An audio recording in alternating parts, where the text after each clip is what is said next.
ആ ഏറ്റെടുക്കുന്ന വകുപ്പിനോട് പരമാവധി നീതി പുലർത്താനും കഴിവിനനുസരിച്ച് സത്യസന്ധമായും വിശ്വാസ്യതയോടുകൂടി പ്രവർത്തിക്കാനുമുള്ളതാണ് എൻ്റെ ഒരു പൊതുവായ നിലപാട്. ഞാൻ ഇത് മൂന്നാമത്തെ തവണയാണ്. ആദ്യം നമ്മുടെ സഖാവ് VS അച്യുതാനന്ദൻ്റെ മന്ത്രിസഭയിലായിരുന്നു.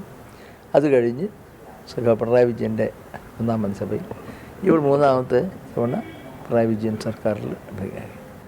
ഇതെല്ലാം ഓരോ വ്യത്യസ്തമായ അനുഭവങ്ങളും ഓരോ പരിചയവുമാണ്. വിവാദങ്ങൾക്കിടെ ഗവർണർ ആരിഫ് മുഹമ്മദ് ഖാനും മുഖ്യമന്ത്രി പിണറായി വിജയനും ഒരേ വേദിയിൽ എത്തുന്നു എന്നതും ഇന്ന് ശ്രദ്ധേയമായിരിക്കും. രാജ്ഭവന് മുന്നിൽ നിന്ന് അലക്സ് റാം മുഹമ്മദും അതുപോലെ തിരുവനന്തപുരത്ത് അതുപോലെ പത്തനാപുരത്ത് നിന്ന് അരുൺ രാജും നമുക്കൊപ്പം ചേരും. ആദ്യം അലക്സിലേക്ക്. Good morning Alex Ram Muhammad Arun Raj. യഥാർത്ഥത്തിൽ ഇന്ന് മുഖത്തോട് മുഖം നോക്കാൻ കഴിയാത്ത ആളുകൾ ഇന്ന് കണ്ടുമുട്ടും എന്നതാണ് ഏറ്റവും പ്രധാനപ്പെട്ട കാര്യം. ഈ ചടങ്ങിലുടനീളം ഒരു ടെൻഷൻ മുറുകിയ കമ്പി പോലെ ഇങ്ങനെ നിൽക്കുകയും ചെയ്യും. എന്തായിരിക്കും Alex Ram Muhammad?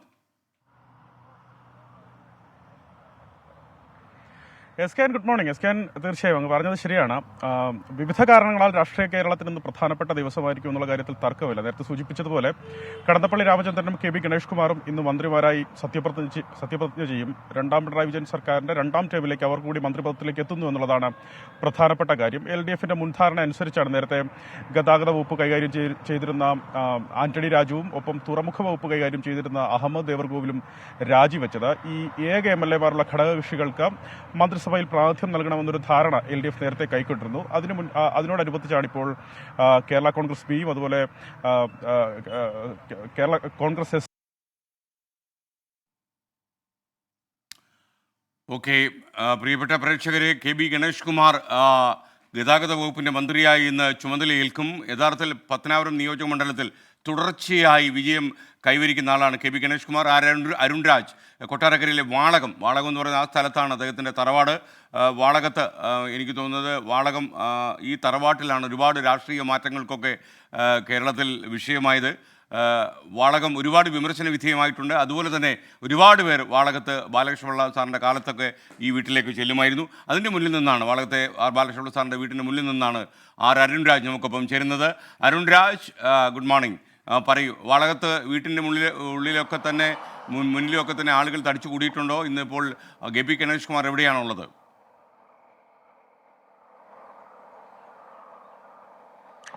Very good morning SKN. Valakam കേരളത്തിന്റെ രാഷ്ട്രീയ ഭൂപടത്തിൽ വലിയ നിർണായകമായ സ്ഥാനമുള്ള ഇടമാണ്. നേരത്തെ കോട്ടയം പോലെ അല്ലെങ്കിൽ മണിസാർ കോട്ടയത്തുണ്ടായിരുന്ന പോലെ തന്നെ ഏറ്റവും പ്രധാനപ്പെട്ട ഇടമാണ് കൊല്ലത്ത് ഈ വാളകം എന്ന് പറയുന്ന വീട്. കേരളത്തിന്റെ രാഷ്ട്രീയ ഭൂമികയിൽ വളരെ നിർണായകമായ തീരുമാനങ്ങൾ കൈക്കൊള്ളുകയും നിർണായകമായ ചില പ്രഖ്യാപനങ്ങളും വിവാദ പരാമർശങ്ങളും അടക്കം ഉണ്ടാവുകയും ചെയ്ത സ്ഥലം.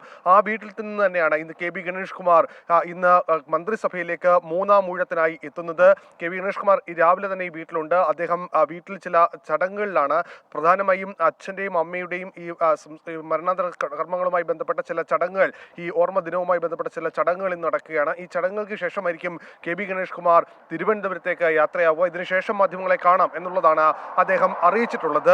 നിലവിൽ KB ഗണേഷ് കുമാറിനെ സംബന്ധിച്ച് പത്തനാപുരം മണ്ഡലത്തിൽ 2001 മുതൽ ഈ 2024 വരെ തുടർച്ചയായി അധികാരത്തിലേക്ക് എത്താൻ കഴിഞ്ഞു, വിജയിക്കാൻ കഴിഞ്ഞു എന്നുള്ളതാണ്. താരപരിവേഷത്തിനപ്പുറം രാഷ്ട്രീയത്തിലും അതിനുമപ്പുറം വ്യക്തിബന്ധങ്ങളിൽ ഊട്ടിയുറപ്പിച്ചുകൊണ്ടുള്ള വിജയമാണ് KB ഗണേഷ് കുമാർ പത്തനാപുരം നിയോജക മണ്ഡലത്തിൽ പുലർത്തിയിട്ടുള്ളത്. ആ ബന്ധം തന്നെയാണ് അദ്ദേഹത്തിന്റെ ഏറ്റവും വലിയ വിജയത്തിനാധാരവും.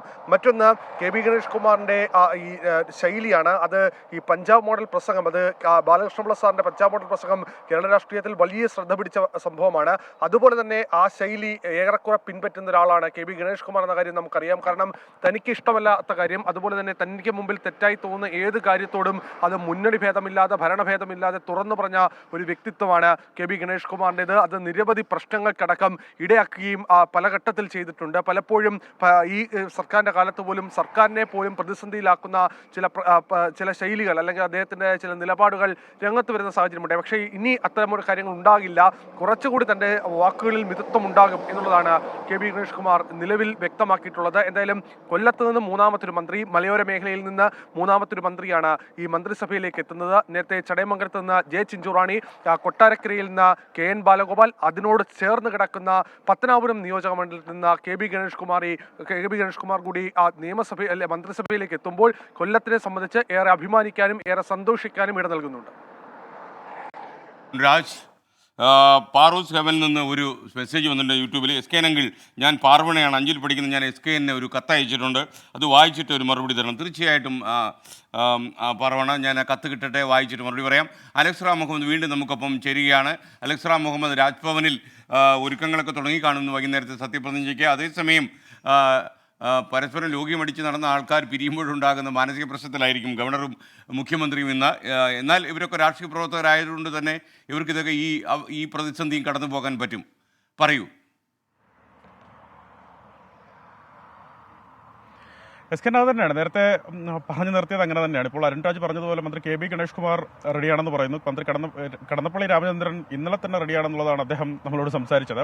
അദ്ദേഹം ഇവിടെ ഉണ്ട്, തിരുവനന്തപുരത്ത് തന്നെയുണ്ട്, MLA ഹോസ്റ്റലിൽ തന്നെ കടന്നപ്പള്ളി ഉണ്ട് എന്നുള്ളതാണ്. അദ്ദേഹം ഒരുപക്ഷെ നമ്മളെ മാധ്യമങ്ങളിൽ കാണാനുള്ള ഒരു സാധ്യതയും ഈ സമയത്ത് തള്ളിക്കളയുന്നില്ല. എന്താണെങ്കിലും വൈകുന്നേരം 4 മണിക്ക് ഈ രാജ്ഭവനിൽ ഒരുക്കിയിരിക്കുന്ന പ്രത്യേക പന്തലിൽ സത്യപ്രതിജ്ഞാ ചടങ്ങുകൾ നടക്കും. ഏതാണ്ട് 1000-ഓളം പേർക്ക് ഉൾക്കൊള്ളാവുന്ന തരത്തിലാണ് പന്തൽ ഒരുക്കിയിരിക്കുന്നത്.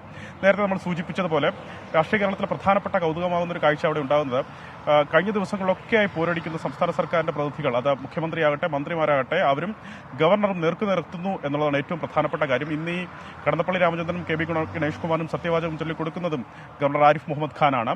കഴിഞ്ഞ ദിവസം തന്നെ ഈ സത്യപ്രതിജ്ഞാ ചടങ്ങിലേക്ക് പങ്കെടുക്കുന്നതിന് വേണ്ടി തിരുവനന്തപുരം വിമാനത്താവളത്തിലെത്തിയ ഗവർണർ രൂക്ഷമായ ഭാഷയിലാണ് സംസ്ഥാന സർക്കാരിനെ കടന്നാക്രമിച്ചത്. തന്റെ വാഹനത്തിന് നേരെ, വാഹനങ്ങൾക്ക് നേരെ ഈ ആക്രമണം അയച്ചു വിടുന്നവർക്കെതിരെ ഒരു നടപടിയും സ്വീകരിക്കുന്നില്ല എന്ന കാര്യമടക്കം അദ്ദേഹം വിമർശിച്ചുകൊണ്ടായിരുന്നു മുന്നോട്ട് പോയത്.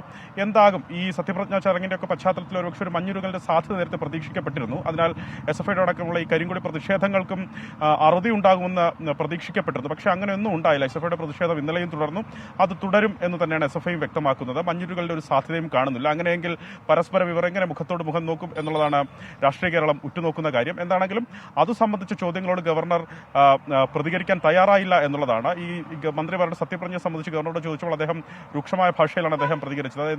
അതെന്ത് ചോദ്യമാണ് നിങ്ങൾ ചോദിക്കുന്നത് അടക്കമുള്ള കാര്യമാണ് അദ്ദേഹം ചോദിച്ചത്. എന്താണെങ്കിലും രാജ്ഭവൻ സജ്ജമാണ്. നേരത്തെ പറഞ്ഞതുപോലെ പോലീസിന്റെയൊക്കെ അടക്കം വലിയ വിന്യാസം ഇവിടെയുണ്ട്. ഈ സത്യപ്രതിജ്ഞ ചടങ്ങിന് ശേഷം ചായ സൽക്കാരം അടക്കം ഇവിടെ ഒരുക്കിയിട്ടുണ്ടെന്നുള്ളതാണ് പ്രധാനപ്പെട്ട കാര്യം. ഗവർണർ നാളെ ഡൽഹിയിലേക്ക് വീണ്ടും മടങ്ങുകയും ചെയ്യും. എന്താണെങ്കിലും മറ്റു കാര്യങ്ങളെല്ലാം സജ്ജമാണ്. SKN മാത്രമല്ല, ഇന്ന് CPMന്റെ സംസ്ഥാന സെക്രട്ടേറിയറ്റ് ചേരുന്നുണ്ട് രാവിലെ 10 മണിയോടുകൂടി. ഇതിൽ വകുപ്പുകളെ സംബന്ധിച്ചുള്ള ധാരണ, നേരത്തെ നമ്മൾ പറഞ്ഞതുപോലെ മന്ത്രി KB ഗണേഷ് കുമാറിന് ആന്റണി രാജു കൈകാര്യം ചെയ്യുന്ന ഗതാഗത വകുപ്പും അതുപോലെ കടന്നപ്പള്ളി രാമചന്ദ്രൻ അഹമ്മദ് ദേവർഗോവിൽ കൈകാര്യം ചെയ്തത് തുറമുഖ വകുപ്പ് തന്നെ ലഭിക്കാനാണ് സാധ്യത. പക്ഷേ വകുപ്പുകളെ സംബന്ധിച്ച അന്തിമ തീരുമാനം എടുക്കുന്നത് മുഖ്യമന്ത്രിയായിരിക്കും. ചില CPM മന്ത്രിമാർക്ക് വകുപ്പുകളിൽ മാറ്റം വേണമെന്നൊരു ഒരു വർത്തമാനം അവർക്കിടയിലുമുണ്ട്. അങ്ങനെയെങ്കിൽ ആ കാര്യം അടക്കം ഇന്ന് CPMന്റെ സംസ്ഥാന സെക്രട്ടേറിയറ്റിൽ ചർച്ചയാകും. മാത്രമല്ല, ഗണേഷ് കുമാർ സിനിമാ വകുപ്പ് കൂടി തനിക്ക് ലഭിക്കണമെന്നൊരു ആവശ്യം ഗണേഷ് കുമാർ ഉന്നയിച്ചിട്ടുണ്ട്. അദ്ദേഹത്തിന് വസതി വേണ്ടെന്ന് അദ്ദേഹം പറയുന്നു. അദ്ദേഹത്തിന്റെ സ്റ്റാഫുകളുടെ എണ്ണം കുറയ്ക്കാമെന്ന് അദ്ദേഹം വ്യക്തമാക്കുന്നുണ്ട്. അപ്പോൾ തന്നെ ഈ സിനിമാ വകുപ്പ് കൂടി അദ്ദേഹം ആവശ്യപ്പെടുന്നുണ്ട്. അതിലടക്കം ഒരു തീരുമാനമുണ്ട്. കാരണം സിനിമാ വകുപ്പ് കൈകാര്യം ചെയ്യുന്നത് CPM ആണ്. സജി ചെറിയാനാണ് ആ വകുപ്പ് കൈകാര്യം ചെയ്യുന്ന മന്ത്രി. അത് പാർട്ടി അടക്കം ചർച്ച ചെയ്യേണ്ടതുണ്ട്. ആ വകുപ്പ് കൊടുക്കണോ എന്നുള്ള കാര്യം പാർട്ടി അടക്കം ചർച്ച ചെയ്യേണ്ടതുണ്ട്. എന്താണെങ്കിലും വകുപ്പുകളിൽ സമൂലമായ ഒരു മാറ്റം പ്രതീക്ഷിക്കുന്നില്ല. എങ്കിൽ പോലും നേരത്തെ ഇവർ രണ്ടുപേരും, ആന്റണി രാജുവും അതുപോലെ അഹമ്മദ് ദേവർഗോവിലും കൈകാര്യം ചെയ്യുന്ന വകുപ്പുകൾ തന്നെയായിരിക്കും KB ഗണേഷ് കുമാറിനും അതുപോലെ കടന്നപ്പള്ളി രാമചന്ദ്രനും ലഭിക്കാൻ സാധ്യത. Okay, thank you. അലക്സ് മുഹമ്മദാണ് വിവരങ്ങൾ നൽകിയത്. ഈ രണ്ടുപേരും ഇന്ന് വൈകുന്നേരം സത്യപ്രതിജ്ഞ ചെയ്യുമ്പോൾ ചില പ്രത്യേകതകളുണ്ട്. 24 അഞ്ചിന്റെ വജ്രത്തിളക്കം.